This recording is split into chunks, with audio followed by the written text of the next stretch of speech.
If you got into a spaceship and traveled long enough and fast enough, could you eventually loop back to where you started? Assuming you don't accidentally collide with another planet or star and no black hole swallows you along the way. This is What If, and here's what would happen if the universe is a loop.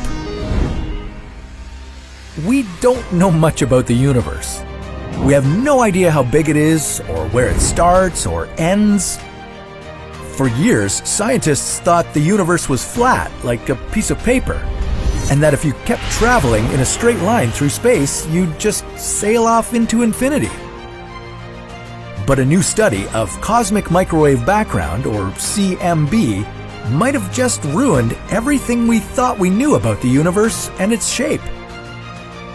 What's in it for you? Well, if the universe is a loop, it would mean that a kind of time travel might just be possible. Before we move on to the time travel, let's get the theory out of the way. I'll start with Albert Einstein's theory of relativity. Einstein predicted that space could bend in different ways, meaning the universe could be flat, or curved, or closed. The flat universe was the most likely shape of all, and by that I mean that it fit our current understanding of physics. But then, researchers found something strange in the cosmic microwave background. Figuring out the shape of the universe isn't an easy task. We've never sent a single space probe to the outermost reaches of our universe. Well, we don't even have spacecraft that could possibly go that far. And this is where the CMB comes in handy, the cosmic microwave background. It's microwave radiation that's spread throughout the universe, a relic from its very early ages. Because it's so old, CMB serves as the main source of data about the universe and its past.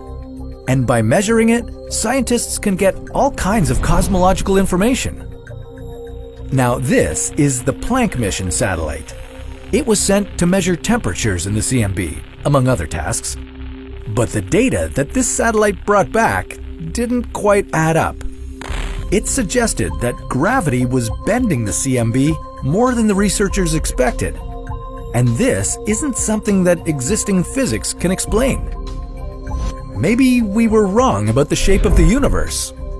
Maybe it's closed like one huge inflated balloon. There is a way to test this theory, although it's quite hypothetical. So put your helmet on and buckle up. It's going to be a long ride.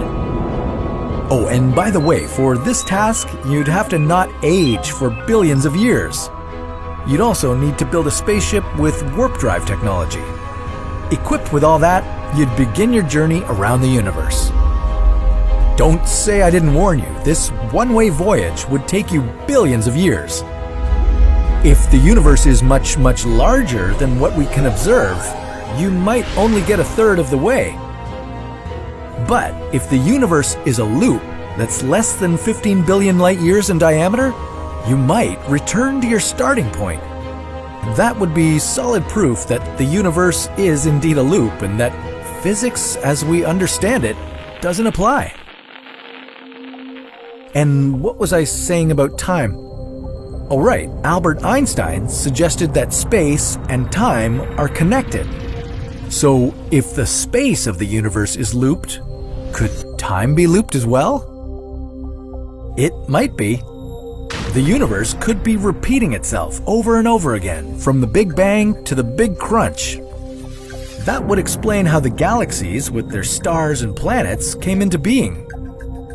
And if we live in a looped universe with looped time, maybe, just maybe, one of those young galaxies you can see out there is actually an infant version of the Milky Way.